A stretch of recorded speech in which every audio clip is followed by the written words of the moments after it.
A paz do Senhor, meus irmãos, começando mais um estudo aqui de escatologia no nosso canal, no Bom Pastor TV. Eu espero que todos vocês estejam bem, tá? Que Deus abençoe aí a sua vida, a sua família, em nome do Senhor Jesus. Hoje nós vamos ver um pouquinho vamos estudar um pouquinho mais a fundo Apocalipse capítulo 13 e o título do vídeo aí você viu, né? Do estudo de hoje é a marca da besta. Então a gente vai falar aí mais a fundo sobre essa questão da marca, como que vai ser, como que vai funcionar, enfim, as informações que a gente tem para passar aqui para vocês, tá? Então vamos lá, eu vou compartilhar aqui a minha tela e aqui está Apocalipse capítulo 13. Vamos ler com atenção para a gente poder entender. Aí João começa a sua leitura da seguinte forma: E eu me pus sobre a areia do mar e vi subir do mar uma besta que tinha 7 cabeças e 10 chifres, e sobre os seus chifres 10 diademas, e sobre as suas cabeças um nome de blasfêmia. Então vamos lá, primeira coisa para a gente entender aqui, que algumas coisas aqui, boa parte, né, das coisas são simbólicas e outras coisas são literais, né? Por exemplo, a marca da besta em si é uma marca literal. A gente vai ver isso aqui mais para frente, né? Apocalipse capítulo 13, por exemplo, tá, para vocês entenderem, existe um grupo dentro da escatologia que eles são preteristas, ou seja, eles acreditam que tudo isso aqui já aconteceu, né? Eles acreditam, por exemplo, que essa besta aqui que subiu do mar, que é uma pessoa, né? Que foi, no caso, na época, foi Nero, porque Nero ele foi um tipo, já até conversou aqui sobre isso no estudo, que o Nero ele foi um tipo de anticristo, né? O Nero ele foi um imperador que perseguiu bastante a igreja, matou muitos irmãos lá no Coliseu e tudo mais, fez grandes barbárias. Então, os preteristas acreditam que foi Nero aqui, Nero é essa besta aqui, né, e que isso aqui já aconteceu. Só que, por que que nós, que somos da linha futurista, então nós acreditamos que isso aqui ainda vai acontecer? E por que que nós acreditamos dessa forma? Porque em coisas que vão ser ditas aqui, não há relatos na história e nem relatos bíblicos, por exemplo, que na época de Nero, o Nero ele sofreu uma ferida de morte, né? Ele chegou a morrer e ressuscitar. Não existe isso na história.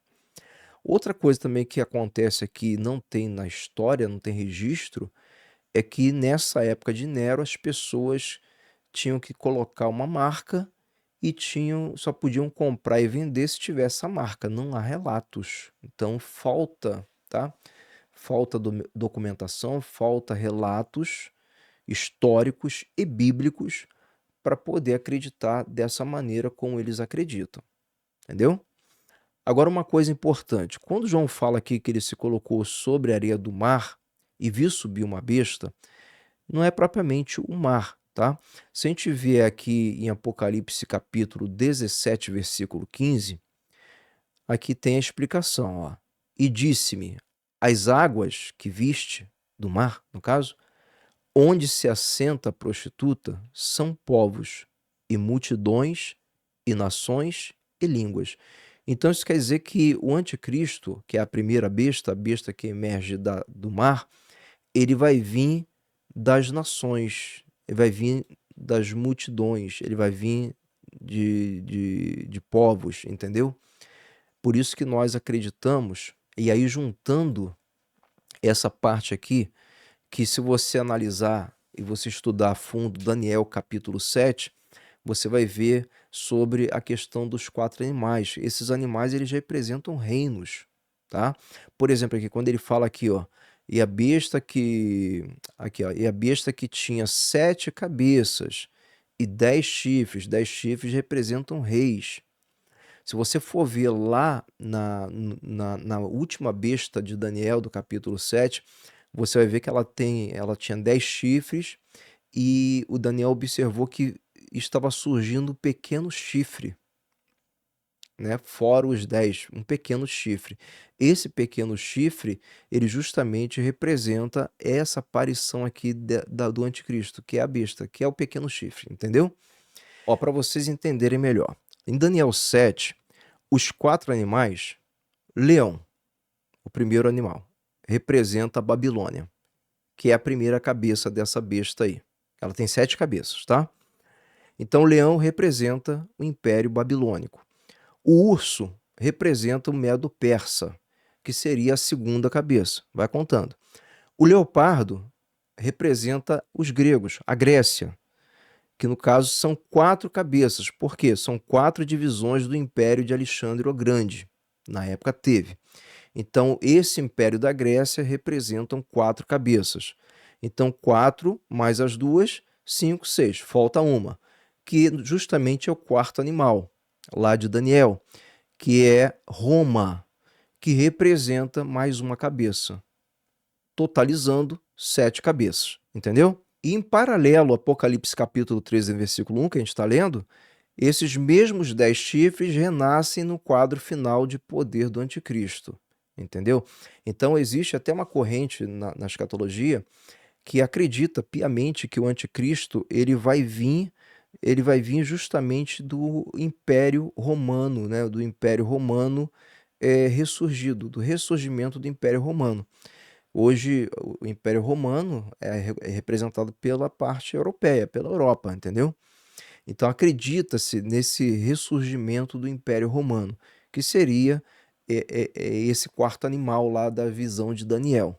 Na nossa visão pré-tribulacionista, a besta é o império global futuro. Por isso que vem, né, por isso que a simbologia das cabeças, representando, como eu falei para vocês, esses impérios antigos, tá?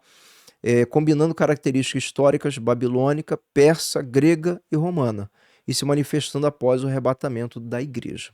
Essa é a visão nossa pré-tribulacionista. Bom, voltando aqui para o texto bíblico, então a gente já entendeu já que representa as cabeças, os chifres e tudo mais. Versículo 2. E a besta que vi era semelhante ao leopardo, e os seus pés como de urso, e a sua boca como de leão. Tá vendo aqui a menção dos animais que eu já expliquei para vocês, o que cada animal desse aí representa, tá? E o dragão deu-lhe seu poder, e o seu trono e grande poderio. Meus irmãos, o que acontece? Domingo eu expliquei ao pessoal na igreja. O diabo, ele sempre tentou imitar a Deus, tá? E aqui não vai ser diferente com a aparição dessas duas bestas, que é a besta que emerge do mar e a besta que emerge da terra, que é o falso profeta, a gente vai ver daqui a pouquinho. Então, o que acontece? Como Deus tem a Santíssima Trindade, o diabo também, nesta época, ele vai criar a tríade satânica, que é uma imitação fajuta da Trindade, aonde o dragão representa Deus, Deus Pai, aonde o anticristo, que é essa besta aqui do mar, representa o Messias, Jesus, o Filho, e aonde a besta da terra, que é o falso profeta, representa o Espírito Santo. Por exemplo, o Espírito Santo, ele glorifica o Filho, Jesus. O falso profeta, ele vai justamente glorificar o anticristo. Ele vai fazer com que as pessoas adorem o anticristo. Vocês entendem?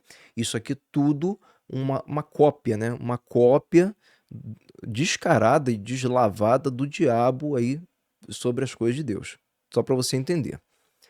Aí no versículo 3 diz aqui, ó: E vi uma das suas cabeças como ferida de morte, e a sua chaga mortal foi curada, e toda a terra se maravilhou após a besta. Então aqui, meus irmãos, o que acontece, tá? Eu particularmente acredito que o anticristo, ele vai ser morto e vai ser ressuscitado, justamente imitando aquilo que aconteceu com Jesus. E isso aqui refere-se a essa ferida de morte, tá vendo? É uma ferida de morte, ou seja, ele morre. E a sua chaga mortal foi curada, né? E toda a terra se maravilhou após a besta. Então isso vai gerar um grande impacto e vai gerar também uma aceitação global. Porque se você for ver Apocalipse capítulo 6, a aparição dos 4 cavaleiros. Primeiro aparece o cavaleiro do cavalo branco, que nós já estudamos aqui, que é o anticristo, não se trata de Jesus. Jesus é o cavaleiro do cavalo branco de Apocalipse 19. Então, depois do cavalo branco, vem o cavalo vermelho, que representa a guerra. Então, eu acredito que, quando o anticristo ele se manifestar, não vão ser todas as nações que vão aceitá-lo assim de primeira. Então, acredito que ele vai fazer guerra contra essas nações. Aí, depois do cavalo vermelho, vem o cavalo preto, que representa fome, entendeu? A guerra traz fome. E depois vem o cavalo amarelo, que representa morte, doenças, peste, pandemia, epidemia, que geralmente a fome gera também isso aí, né? Então, eu acredito que, de repente, nesta guerra que ele vai fazer, de repente ele vai ser ferido de morte e vai ser ressuscitado por esse grande poder aqui. Então, aqui, para você entender o que que acontece, Apocalipse 13, já se passaram 3 anos e meio. Imagina o anticristo tendo duas faces. A primeira face, que é aquela primeira lá, onde ele vai aparecer justamente após o arrebatamento. Aí ele aparece, faz o tratado de paz com Israel, aquela coisa, aquela enganação toda, tá? Então passam-se 3 anos e meio, e aqui é justamente começa os 3 anos e meio finais. É onde ele mostra a outra face dele, a face de besta. Aí vamos continuar a leitura para a gente poder entender melhor. Versículo 4: E adoraram o dragão, que deu à besta o seu poder, e adoraram a besta, dizendo: quem é semelhante à besta? Quem poderá batalhar contra ela? Então, eu acredito que aqui vai ser a aceitação geral dele, porque através desse grande sinal aqui, desse grande, entre aspas, milagre, né? Então as pessoas vão se maravilhar, porque diz aqui, ó, e adorar o dragão, que deu à besta o seu poder. E adoraram a besta. Ou seja, representa que muitos não estavam adorando, nem o dragão, nem a besta. Entendeu?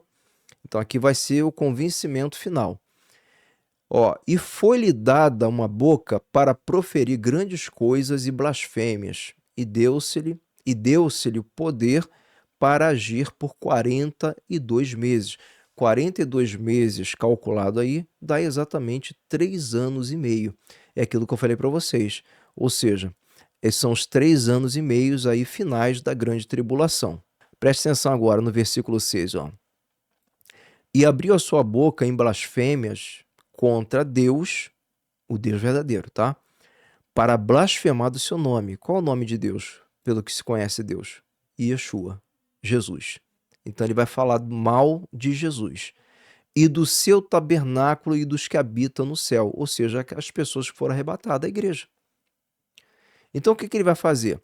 Você sabe que quando acontecer o arrebatamento, vai ser uma coisa assim que muita gente vai ficar... Para onde essas pessoas foram? Né? O que aconteceu com elas? Então vai ter muita especulação na época, vão falar muita coisa, muita mentira. Provavelmente vai ter assunto, né? Os governos vão tentar falar que, como que eu posso dizer assim, argumentar sobre a questão de extraterrestre, ter levado essas pessoas. Enfim, barbaridades vão ser faladas, né? A gente imagina isso aí, tá? Para poder justificar o desaparecimento de tantas pessoas, que é justamente a igreja que vai ser arrebatada. Então aqui, para maior convencimento, ele vai abrir a boca em blasfêmias contra Deus, contra Jesus e contra a igreja. Ou seja, ele vai falar, tá vendo? Aquele Jesus era um impostor mesmo. E todos que seguiam aquele Jesus... Eu estou dando só um exemplo, tá, pessoal? A gente não tem exatidão do que vai acontecer, mas dá pra gente imaginar. É especulação. Então ele provavelmente vai falar, tá vendo? E de repente ele vai até falar. Então essas pessoas aí, esses seguidores de Jesus, eles que estavam atrapalhando o mundo aqui. Então eles foram tirados mesmo, nós executamos eles. Pode ser que ele fale isso, pode ser que ele fale isso, entendeu? Uma coisa é certa, ele vai falar contra Deus, contra Jesus e contra a igreja, tentando desmerecer e desmentir tudo aquilo que é verdade, que a igreja foi arrebatada, que Jesus é o verdadeiro Messias, entendeu? Então ele vai tentar desmerecer isso tudo para convencer as pessoas que estão aqui durante a grande tribulação. Versículo 7. E foi-lhe permitido fazer guerra aos santos e vencê-los, e deu-se-lhe o poder sobre toda a tribo e língua e nação. Isso aqui a gente já relatou em outras partes do estudo. Isso aqui são justamente as pessoas, as almas debaixo do altar que nós estudamos já aqui. Né? De quem são as almas debaixo do altar? Tem um estudo já aí no canal, você pode depois ver. Então, os pós-tribulacionistas, eles acreditam que esses santos aqui são a igreja, que vai ser permitido ao anticristo fazer guerra contra eles e vencê-los. Mas aí fica meio desconexo, porque a Bíblia fala que Deus, ele guardaria a igreja da hora da tentação. Nós, pré-tribulacionistas, acreditamos que esse versículo trata-se de quê? Guarda da hora, né? Não na hora. Na hora é dentro, da hora é tirar. Então nós acreditamos, até porque o arrebatamento, a palavra grega no original, quer dizer rapazo, que quer dizer o quê? Tirar, entendeu? Tirar com força, tirar com veemência, entende? Então nós acreditamos que a igreja ela vai ser arrebatada. E aí, dentro desse entendimento, porque eles também acreditam que a igreja vai ser guardada, só que na grande tribulação. Mas como que vai ser guardada se está dizendo aqui que vai ser permitido ao anticristo fazer guerra aos santos e vencê-los? Ah, mas esses santos aqui então quem são se não é a igreja? São as pessoas que vão se converter durante a grande tribulação. A gente não pode esquecer que 2 testemunhas vão pregar durante 3 anos e meio primeiros, vão pregar o evangelho do reino, entendeu? Então vai ter muita gente gentil e judeu que vai se converter já. Os 144 mil selados, 12 de cada tribo, né, 12 mil de cada tribo de Israel, vão pregar também o evangelho e muita gente vai se converter. A Bíblia também faz menção de anjos pregando o evangelho durante a grande tribulação, então vai ter conversão. Por que precisa ser esses santos aqui? Precisa ser a igreja. E quando a Bíblia fala que santos, quer dizer separados. Então são justamente as pessoas que vão se converter durante a grande tribulação, mas muitas delas vão ser mortas, que é o que nós estudamos lá no estudo de quem são as almas que estão debaixo do altar. Eu vou deixar o vídeo do estudo aí na descrição e também na tela final aqui desse vídeo, tá? Para você dar uma olhadinha lá. Lá eu explico melhor com todos os detalhes. Então o que acontece? Essas pessoas vão ser martirizadas, vão ser vencidas e mortas, tá? Que são as almas que estão debaixo do altar.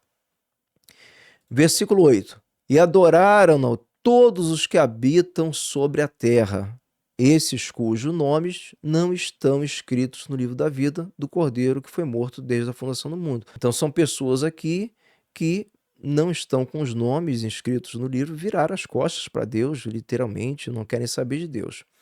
Aí diz aqui, ó, versículo 9, se alguém tem ouvidos, ouça. Presta atenção numa coisa, você vê essa mesma frase aqui nas cartas, no início de Apocalipse, você vê lá as cartas, as 7 cartas às 7 igrejas da Ásia, né, da época lá do Apocalipse, que representa o número total das igrejas. Eu já falei isso aqui também no estudo para vocês. E você vê que lá a frase não é assim, a frase é assim, ó. E se alguém tem ouvidos, ouça o que o Espírito diz às igrejas. Entendeu? É mencionado, ouça o que o Espírito diz à igreja, ou às igrejas. Só que aqui no Apocalipse 13, se alguém tem ouvidos, ouça. Não, João não se refere mais à igreja. Por quê? Porque nessa ocasião aqui, a igreja não está aqui presente. É simples de entender, entendeu? Não é possível que todas as vezes que João usou essa frase, ele botou a igreja e aqui só aqui ele não botou mais a igreja. Por quê? Porque a igreja não está aqui. Por isso que ele está falando. Quem tem ouvidos, ouça. Ouça aqui o que está sendo dito, o que vai acontecer. Aí no versículo 10 aqui, se alguém leva em cativeiro irá. Né? Isso aqui está fazendo menção o seguinte, ó, tipo assim, tá? Se alguém levar vocês em cativeiro você vai. Não tem para onde correr, não vai ter livramento aqui. Tanto é que essas pessoas vão ser mortas. E se alguém matar a espada, ou seja, se alguém te matar, necessário é que a espada seja morta. Você vai ser morto.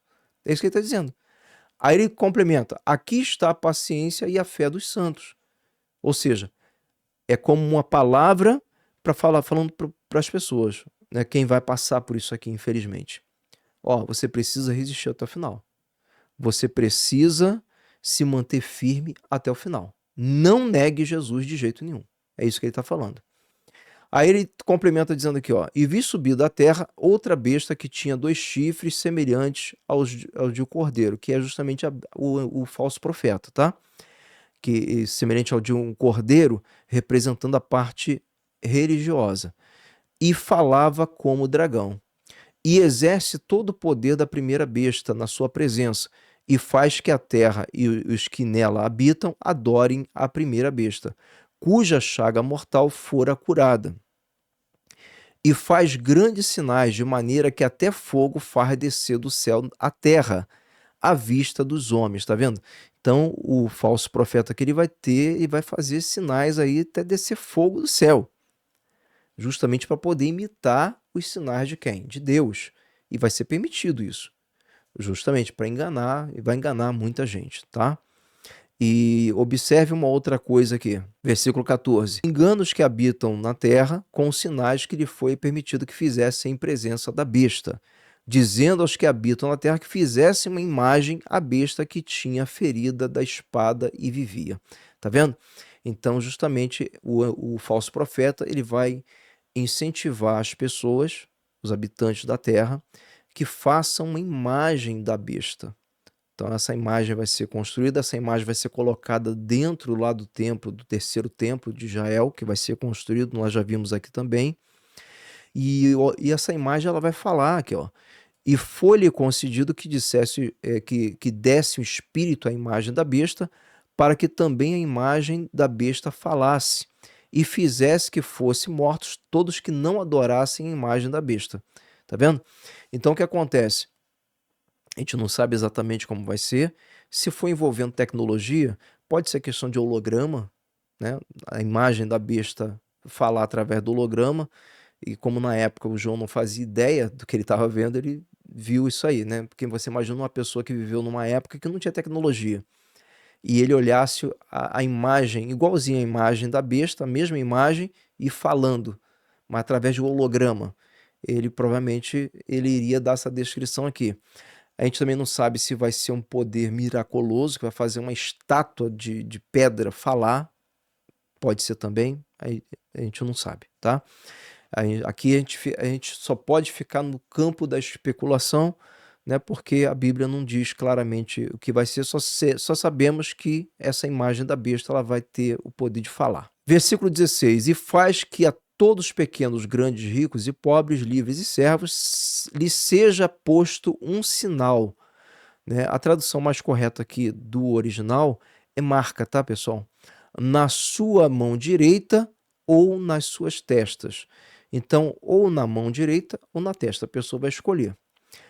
Agora vamos entender aqui, o que seria essa marca? Essa marca já foi várias coisas, né? Já foi código de barra, uns anos atrás, só que com o desuso, né? Com o avanço da tecnologia, hoje muita gente não comenta mais sobre isso. Muita gente fala sobre questão de chip, aí o pessoal até fica assim meio com medo. Aí esses chips já estão implantando aí, não sei o que lá. Então, esse chip que implanta debaixo da pele, ele não fica visível. E hoje a tecnologia já tem chip já que controla diabetes, né? Tem chips hormonais que a pessoa precisa de reposição hormonal. Então já coloca já um chip já para a pessoa ter lá a reposição hormonal que falta para ela e tudo mais. Então isso aí já está sendo usado. Só que no que diz respeito aqui, pessoal, a gente precisa entender o seguinte: a palavra marca no grego, no original, quer dizer haragma, que quer dizer marca, literalmente. Isso aqui era usado na época lá para poder marcar escravos, tá vendo? Aquela marca para poder ter a marca mesmo visível, ser visível para poder ver que aquele escravo pertencia àquele senhor. Entende? Então nós acreditamos, eu também particularmente acredito, que essa marca ela vai ser uma marca literal, ela vai ser visível. Primeiro, o anticristo, as bestas, né, o próprio dragão, o próprio Satanás, eles não são oniscientes. Então eles vão precisar identificar visivelmente, visualmente, a pessoa que pertence a ele. Entende? E segundo o que está escrito aqui na Bíblia, somente essas pessoas vão poder comprar ou vender. Entendeu? Somente essas pessoas. Mais abaixo aqui ele fala a respeito do número, né? Calcular o número da besta, porque é o número de um homem, e o número é 666. Eu não vou entrar nisso aqui, porque isso aqui não tem explicação, tem muita especulação, mas, né, na época de Nero tentaram colocar o nome de Nero aqui, porque lá no grego não tem vogais, então aí faziam-se a soma, né, do número, do nome da pessoa para ver a numeração.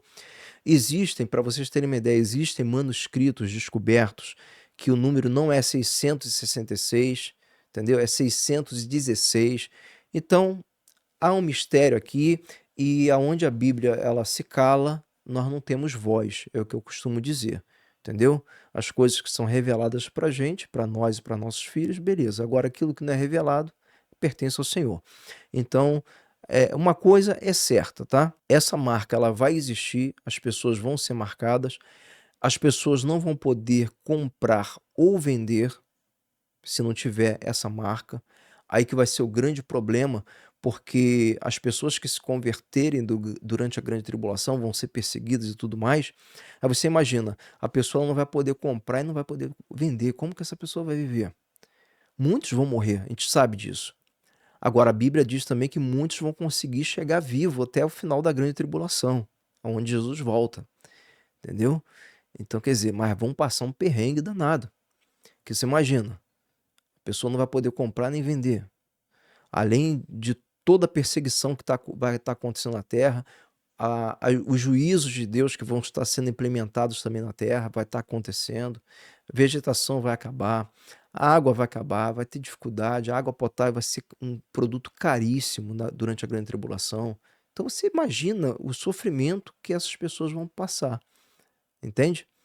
Então aqui ele está falando o seguinte, e outra coisa, a pessoa que se converter durante a grande tribulação, ela sabe que ela não pode de jeito nenhum receber essa marca. Por quê? Olha o que diz aqui Apocalipse capítulo 14, versículo 9, aqui ó. E seguiu o terceiro anjo, dizendo com grande voz, se alguém adorar a besta e a sua imagem, e receber o sinal da sua testa ou na sua mão, é a marca da besta, tá? Também este beberá do vinho da ira de Deus, que se deitou, não misturado, no cálice da sua ira, e será atormentado com fogo e enxofre diante dos santos anjos, diante do Cordeiro, ou seja, morte eterna. O que isso quer dizer? Que se a pessoa receber a marca, ela está condenada ao Guiana, à morte eterna, o lago de fogo. Então, por isso que eu falei para vocês no outro estudo.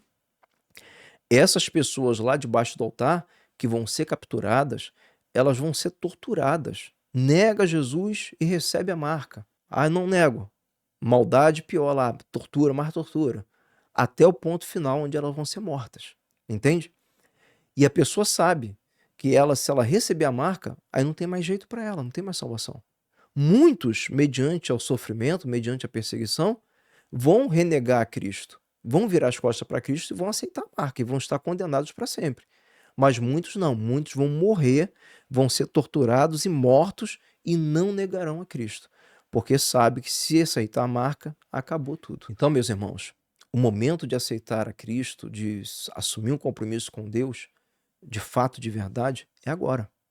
É agora porque, vai ter chance ainda de se salvar durante a grande tribulação? Vai, mas vai ser muito mais difícil. Entendeu? As pessoas elas vão ser perseguidas, elas vão ser mortas.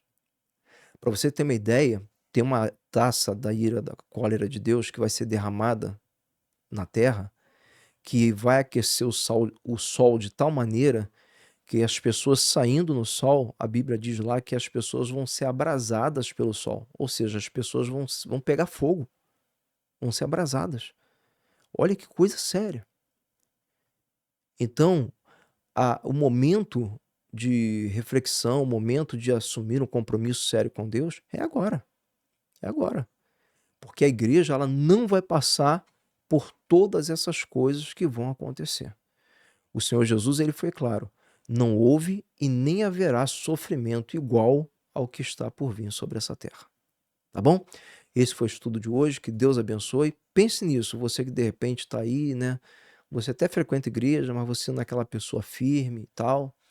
Ou você é aquela pessoa que de repente não frequenta a igreja, não quer saber de Jesus, não quer saber de religião, né? Que o pessoal pensa muito nisso, né? E então, de repente, é o momento de você refletir, tá? Porque só existe uma maneira de sermos salvos, é através de Jesus Cristo. Religião nenhuma pode salvar, meus queridos, nem a religião evangélica, tá? Porque Jesus ele vai voltar não para buscar uma religião, ele vai voltar e vai buscar a sua igreja, a igreja que vai ser arrebatada. E o que é a igreja? São as pessoas que praticam e vivem a palavra de Deus. São as pessoas que colocam Deus em primeiro lugar. Então fica essa orientação do pastor para vocês, tá bom? Então é isso aí, pessoal. Amanhã é domingo, cultos em nossas igrejas, 9 horas da manhã, Barra de Guaratiba, Pedra de Guaratiba. Lembrando aos irmãos de Barra de Guaratiba, amanhã vamos dar prosseguimento ao nosso estudo, tá? Então não falte, compareça. O pessoal lá da igreja está um pouquinho mais à frente, né? A gente está sempre igualando aqui. O estudo de hoje eu dei para eles no domingo passado. Tá bom, meus queridos? Então fiquem todos com Deus. E estou deixando aí na tela agora o estudo sobre as almas. Quer entender melhor sobre essas almas que estão debaixo do altar, que foram mortas, degoladas? Quem são elas? Veja esse vídeo aqui. Vou ficando por aqui. Um grande abraço. Que Deus abençoe a todos. Em nome de Jesus.